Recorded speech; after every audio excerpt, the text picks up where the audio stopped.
Hello friends, कैसे हैं आप सब। मैं विनायक तिंगलू आप सबका स्वागत करता हूं मेरे YouTube channel smart learning Vinayak Tinglu में। मेरी जो आज की वीडियो रहेगी वो एमएस एक्सेल पे रहेगी और जो मेरा आज का टॉपिक रहेगा वो रहेगा स्विच फंक्शन का। तो इसे बेहतर तरीके से समझने के लिए हम सिंपली एक एमएस एक्सेल की शीट पे चलते हैं। जैसा कि आप स्क्रीन पे देख पा रहे होंगे, ये जो डेटा मैंने यहाँ पे ले रखा है ये मैं ऑलरेडी नेस्टेड इफ फंक्शन में ले चुका हूँ। पर इसको यहाँ लाने का मेरा जो मेन रीज़न है वो ये है कि मैं आपको ये बताना चाहता हूँ कि जब कभी भी आप स्विच फंक्शन का यूज़ करते हैं तो वो आपको रिजेंबल होता है जस्ट लाइक इफ फंक्शन। पर दोनों में डिफरेंस है और बहुत ही बड़ा डिफरेंस है जो मैं इसमें कवर करने की कोशिश करूँगा। आगे के डेटा में भी चलेंगे। सबसे पहले इसको क्लियर करते हैं। जैसे कि हम इफ फंक्शन में क्राइटेरिया रखा था मैंने नेस्टेड इफ में कि जिन्होंने 33 से कम मार्क्स लिए थे वो फेल आएंगे, जो 33 से 64 के इन बिटवीन आएंगे तो वो रैंक 3 पे आएंगे, जो 64 से 90 के इन बिटवीन आएंगे वो रैंक 2 पे आएंगे, जो 90 से अबव होंगे वो रैंक 1 पे आएंगे। तो वो इफ फंक्शन के यूज़ से हमने किया था। पर मैं अगर स्विच फंक्शन का यूज़ करता हूँ तो आप देखेंगे जब मैं टैब को हिट करता हूँ तो मुझसे एक्सप्रेशन पूछता है, राइट। मैं जस्ट लाइक लेता हूँ एक्सप्रेशन मेरा ये कॉमा का यूज़ करता हूँ, ओके। 90 अगर ये 90 है, कौन सी चीज़, अगर ये 90 है तो मुझे आना चाहिए रैंक 1। जब भी आप टेक्स्ट को लिखते हैं तो आपको कोट्स में लिखना है और जब भी आप नंबर को लिखते हैं तो आपको वो कोट्स में लिखने की ज़रूरत नहीं पड़ती है। अब मैं लिखता हूँ अगर वो 70 है, 70 नहीं 64, सेम उसी चीज़ को लेंगे जो मैंने नेस्टेड इफ में लिया था। अगर वो 64 है तो मुझे वो चाहिए रैंक 2 में, और अगर वो 33 है तो मुझे चाहिए रैंक 3 में। यही लिखा था ना हमने लास्ट टाइम पे भी। अगर आपने नई वीडियो देखी है तो मैं आपको डिस्क्रिप्शन में दे दूंगा, आप वहाँ से भी देख सकते हैं, राइट।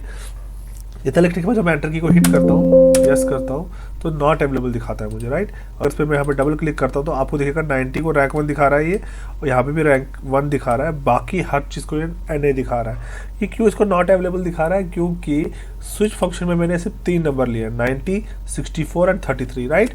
अगर मैं इसको 64 कर देता हूँ, देखिए ये दिखा रहा है रैंक 2। एक मिनट, इसमें मैंने गलती की है, मैं इसको क्लियर करना चाहूँगा। यहाँ पे मैंने कोट नहीं लगाया जैसा कि आप देख पा रहे हैं। इसको यहाँ पे कर देता हूँ मैं कोट नंबर, कोट एग्जैक्टली। अब एंटर।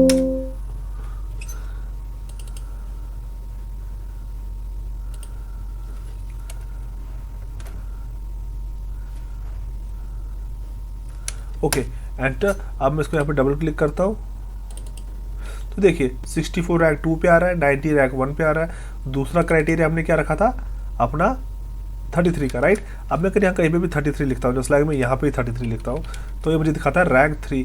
तो आपको इस चीज़ से पता चल चुका होगा कि ये एग्जैक्ट वैल्यू पे वर्कआउट करता है, जबकि इफ फंक्शन हमारा अप्रॉक्स या इन बिटवीन पे काम करता है। जस्ट लाइक मैंने लिखा था 33 और 44 के बीच का जो आएगा वो रैंक 3 पे आएगा, फॉर एग्जांपल लेके चल रहा हूँ। तो ये मुझे वो वैल्यू दिखा देता है। मैं आपको करके दिखाता हूँ यहाँ पे। इसके लिए मैं यहाँ पे एक और ऐड कर लेता हूँ। जस्ट लाइक मैं यहाँ लिखता हूँ इक्वल टू इफ, टैब की को हिट करता हूँ, लॉजिकल टेस्ट में इसको लेता हूँ। अगर ये सेल छोटी है 32 से देन फेल, अदरवाइज अगर ये बात गलत होती है, अगर ये वैल्यू 32 से छोटी नहीं जबकि बड़ी है तो मुझे आना चाहिए पास, है ना। इसने एग्जैक्ट के हिसाब से काम नहीं किया, इसने अप्रॉक्स के हिसाब से काम किया, राइट। देखिए इसे पास दिखा दिया। और यही चीज़ में अगर मैं हर एक पे करूँगा, देखिए पास पास पास पास, ये फेल आएगा क्योंकि 33 से कम है, बाकी सब पास। जबकि स्विच फंक्शन ये काम नहीं किया। क्यों? क्योंकि जो ये इफ फंक्शन होता है ये वर्क करता है किस पे, आपके अप्रॉक्स पे या आपके नियर बाई नंबर्स पे जो उसके इन बिटवीन आएंगे, जो आपने क्राइटेरिया दिया होगा। पर स्विच फंक्शन 100% एग्जैक्ट वैल्यू पे काम करता है। इसलिए जो 33, 90 एंड 64 जो मैंने लिया था वही नंबर इसने फाइंड आउट करके उसका रिजल्ट दे दिया, दूसरों को इसने निगलेक्ट कर दिया। तो ये है स्विच फंक्शन। इतना क्लियर हो गया होगा आपको, ये सिर्फ एग्जैक्ट वैल्यू पे काम करता है। इसको कर देता हूँ मैं रिमूव। इस टेबल का काम हो चुका है यहाँ पे ख़त्म। अब बात करते हैं इस टेबल की। अब यहाँ पे हम बात करेंगे स्विच फंक्शन का एक प्रॉपर तरीके से यूज़ करने की। तो मेरे यहाँ पे क्या क्राइटेरिया और किस हिसाब से मैंने अपना यहाँ पे प्रोजेक्ट बनाया, वर्कआउट किया है। मान के चलते हैं ये कुछ एम्प्लॉई है, इन्होंने हमें इतनी की अर्निंग दी है जो यहाँ पे लिखी हुई है, और अर्निंग के बेस पे इनको कैटेगराइज्ड किया हुआ है। प्लैटिनम, सिल्वर, गोल्ड, यही 3 मैंने क्राइटेरिया रखे हैं। अब इनको इनकी इस कामयाबी पे, इनकी इस सक्सेस पे इनको कुछ परसेंटेज देनी है। डेटा तो बहुत ही छोटा है, 6 नाम है, आपके पास हज़ारों में हो सकते हैं, और वो परसेंटेज जो होगी वो इनकी सैलरी के साथ काउंट होगा। ठीक है, तो इधर मान के चलते इधर सैलरी भी लिख लेता हूँ मैं। ठीक है, इधर मैं एक और डाल देता हूँ सैलरी। ओके, सैलरी डाल दिया, यहाँ पे लिख देता हूँ सबकी 25,000 कर देता हूँ। ठीक है, या सिंपली सो एक आपको तरीका बताना चाहूँगा, या तो आप सिंपली ऐसे कॉपी करके कर देंगे, राइट, ये भी एक तरीका है, या दूसरा तरीका बताता हूँ, सारे की सिलेक्शन करो, यहाँ पे लिखो 25,000, सिंपली कंट्रोल की को प्रेस करके रखिए, उसे रिलीज मत कीजिए, और साथ ही साथ में एंटर की को प्रेस कीजिए, सब पे आ जाएगा। ओके, क्लियर होगी ये बात। अब ये जो सैलरी है ये सबकी सेव है, जो अब जो कैटेगरी इनको मिली है उसके बेस पे इनकी परसेंटेज लगाएंगे और फिर इनकी नेक्स्ट सैलरी डिसाइड करेंगे।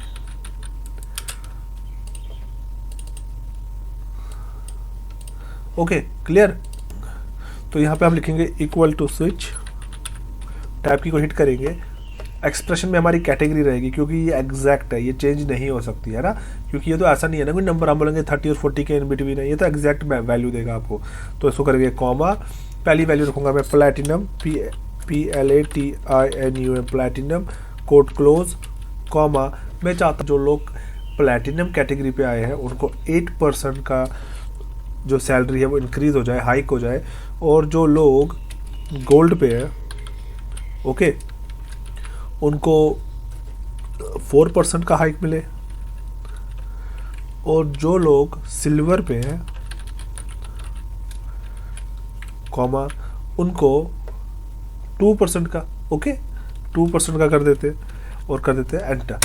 तो ये दिखाता है जो प्लैटिनम पे विनायक है 8% उनकी जो सैलरी है वो हाइक होने वाली है क्योंकि वो प्लैटिनम पे है। तो इस पर डबल क्लिक करता हूँ तो देखिए सिल्वर वाला 2%, गोल्ड वाला 4%, सब अपने हिसाब से एक्यूरेट आया है। तो अगर आपका डेटा हज़ारों में या जितना भी होगा 100 में होगा या हज़ारों में होगा तो इस तरीके से आप परसेंटेज ईजिली लगा सकते हो स्विच फंक्शन की मदद से। अब सैलरी निकालना तो ईजी है, इसमें लिखेंगे इक्वल टू, मान के चलते इनकी सैलरी है 25 into this one and enter. तो इनकी जो सैलरी है वो 2,000 रुपये और बढ़ गई, राइट। दैट मीन्स कि इनकी सैलरी कितनी हो गई, equal to this cell plus this cell, enter. 27 होगी इनकी, यहाँ पर डबल क्लिक करेंगे तो ये आ गई परसेंटेज, ये आ गई न्यू सैलरी। न्यू सैलरी ये हो जाएगी, राइट। इसको लिखेंगे सैलरी इंक्रीज्ड बाय, ठीक है ना।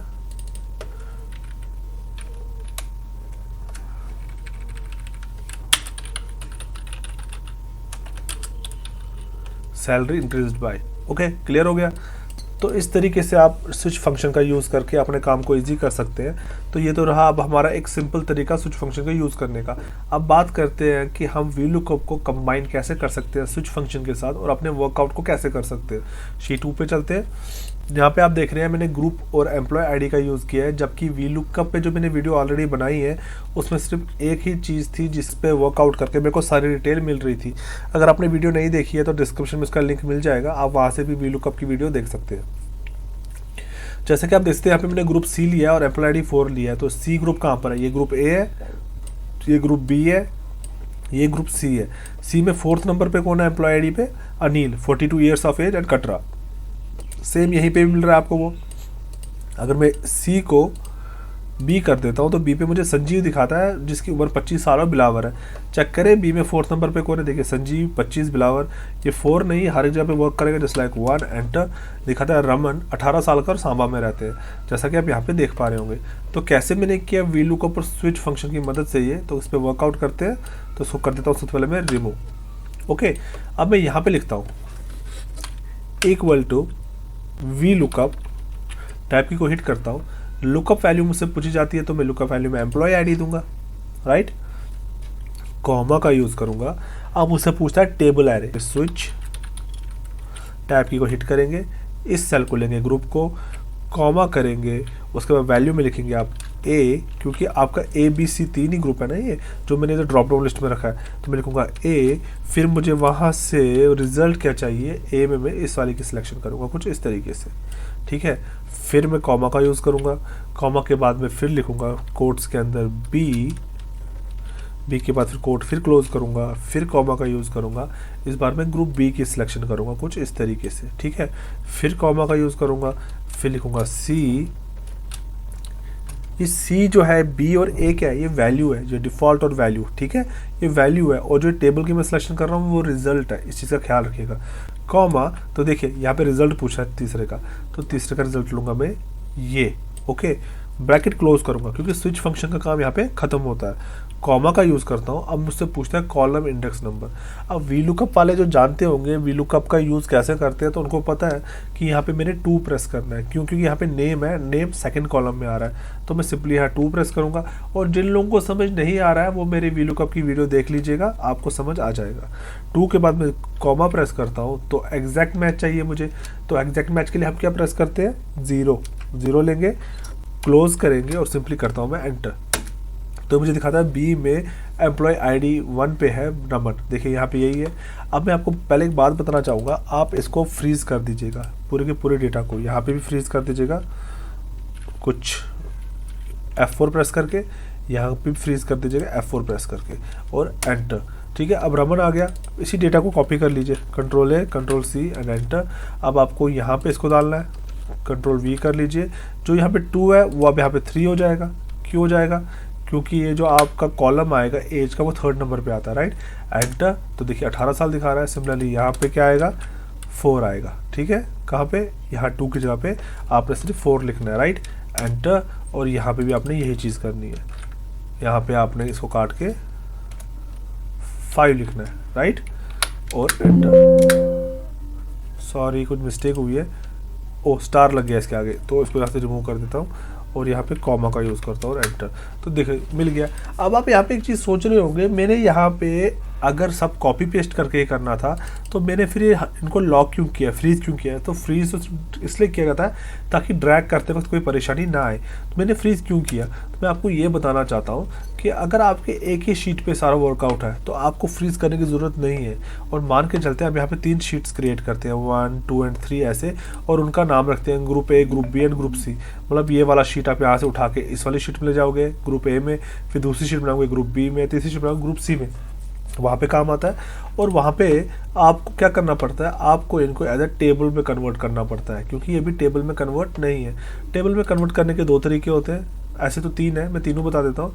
या तो सिंपली आप डेटा की सिलेक्शन करके अपने कीबोर्ड से Ctrl T प्रेस करेंगे तो ये देखिए क्रिएट टेबल का ऑप्शन आ रहा है, आप इस तरीके से भी कर सकते हैं। एक तरीका ये हो गया, तीनों तरीके करके दिखा देते हैं। इसको जैसे सिलेक्ट किया, Ctrl T, इसको कर देते हैं ओके, ये हो गया एक तरीका टेबल क्रिएट करने का। ओके, अब दूसरे वाले का कैसे करेंगे, देखिए इसकी सिलेक्शन करते हैं, अपने फॉर्मूलाज में चलते हैं, यहाँ डिफाइन नेम पे क्लिक करेंगे, इसका नाम दे देते हैं टेबल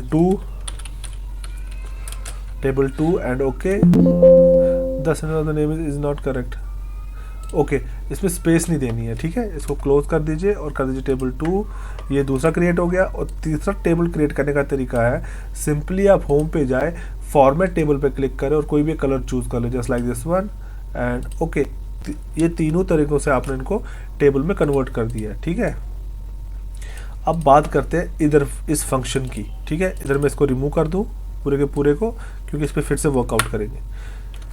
जो मैंने पहले आपको तरीका बताया वो था सिर्फ उन लोगों के लिए जो लोगों का टेबल जो डेटा है उनका वो उन्हीं की शीट पर है जहाँ पे वो फार्मूला यूज़ कर रहे हैं। अगर आपका फार्मूला जो आपने ये फार्मूला यहाँ पे बनाया है ये किसी और शीट पे और आपका डेटा किसी और शीट पे है, तो आप पहले इसको टेबल में कन्वर्ट कर लीजिएगा, ठीक है। अब यहाँ पे लिखेंगे हम इक्वल टू VLOOKUP, पहले में हमारा ये आएगा, कॉमा का यूज़ करेंगे। कॉमा का यूज़ करने के बाद हमसे टेबल एरे पूछता है जिसमें मैं स्विच फंक्शन का यूज़ करूँगा, जैसे मैंने पहले किया था। क्लिक करूँगा, एक्सप्रेशन में मैं अपना ग्रुप दूंगा।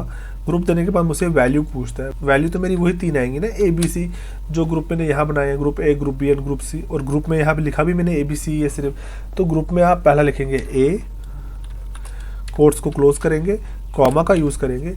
अब आपको सिलेक्शन नहीं करनी है, ओके। अब आप सिंपली लिखेंगे टेबल, जैसा आप देख पा रहे हैं टेबल 1 आ गया, क्लिक, फिर कॉमा, फिर कोट बिगिन, फिर B, फिर कोट क्लोज, फिर कॉमा, फिर लिखेंगे टेबल 2 आ जाएगा, ओके। टेबल 2 के बाद फिर कॉमा, फिर कोट, फिर C, फिर कोट क्लोज, फिर कॉमा, फिर टेबल 3, ओके। तो इनको फ्रीज़ कर देता हूँ पहले ही F4 की मदद से, कुछ इस तरीके से। इतना करने के बाद आप टेबल 3 लिखने के बाद इसको बंद करेंगे। यहाँ पे स्विच फंक्शन फिर से ख़त्म हो गया। आप कॉमा देंगे, नेम किस में है, नंबर 2 में जैसा उसमें था, कॉमा एग्जैक्ट मैच के लिए 0 और एंड। यस, देखिए वही रमन आ गया। इनको रिमूव कर देता हूँ। अब आप इसको ड्रैग कर सकते हैं, तभी मैंने इसको यहाँ पे फ्रीज़ किया था। पर ड्रैग करने के वक्त आपको यही नाम बार बार आएगा इन चारों सेल में। क्यों? क्योंकि यहाँ पे मैंने कॉलम फंक्शन का यूज़ नहीं किया और ना मैं इसमें करूँगा, क्योंकि ये बहुत लेंथी हो जाएगा और आपको मुश्किल होगी इसको याद करने में। VLOOKUP में कॉलम फंक्शन को कैसे यूज़ करते हैं उस पर मैं नेक्स्ट वीडियो बना दूंगा। इसमें अगर डालूंगा तो ऑलरेडी बहुत लंबा फंक्शन हो चुका है, आपके लिए और मुसीबत बन जाएगी। तो इसको मैं सिंपली करता हूँ एंटर, और जब मैं इसको ड्रैग करूँगा तो आपको हर एक सेल में रमन ही दिखेगा। देखिएगा, ये देखिए दिख गया ना। आप यहाँ पे क्लिक करेंगे, एज किस कॉलम में है, फर्स्ट, सेकंड और थर्ड, तो आप 2 की जगह पे लिखेंगे 3। ये देखिए अब आपका ठीक हो गया। इसको 4 एंड इसको 5। अब आपकी डिटेल आपको मिल रही है। और जैसा कि मैंने ABC लिखा था ना स्विच फंक्शन में, जैसे आप यहाँ देख पा रहे हैं A, B एंड C, वो मैंने इस हिसाब से लिखा था, क्योंकि आपके पास यहाँ 3 ही ऑप्शन है, A, B and C। Okay, अब मैंने जैसे C ले लिया, C में देखिए कपिल आ रहा है, एम्प्लॉय ID 1 पे देखिए बिल्कुल यही आ रहा है। और अगर मैं यहाँ पे एम्प्लॉय ID चेंज करके लिख देता हूँ 15, तो कुछ नहीं आएगा। देखिए नॉट अवेलेबल, क्योंकि 6 ही सारे हैं ना, 6 6 6। अब मान के चलते अगर मैं इसको यहाँ पे 15 कर देता हूँ, किसको, ग्रुप में इसको 15 नंबर दे दिया मैंने, किसको, ग्रुप B में, तो 15 पे अगर आप B को चूज़ करेंगे तो आपको रिजल्ट मिलेगा नासिर 32 कुपवारा। ओके, तो इस तरीके से आप VLOOKUP में स्विच फंक्शन का भी इस्तेमाल कर सकते हैं। अगर आपको मेरी आज की बनाई हुई वीडियो पसंद आई है तो मेरे चैनल को लाइक, सब्सक्राइब और शेयर करें। Thanks for watching the video.